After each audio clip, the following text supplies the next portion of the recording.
Leverage trading through borrowing can amplify returns. Here's a detailed guide on how to use leverage trading on CoinEx. Step 1. After logging into CoinEx, stay on the exchange interface.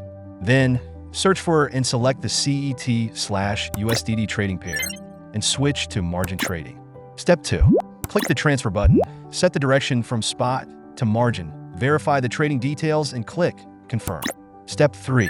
Click borrow, select USDT, enter the loan amount, and ensure auto renewal is enabled. Then click confirm. Step 4. In the margin trading market, specify your desired principal and leverage multiplier.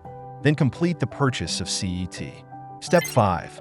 When the price hits your target, sell CET in the margin trading market to earn profits equal to your principal multiplied by the leverage ratio.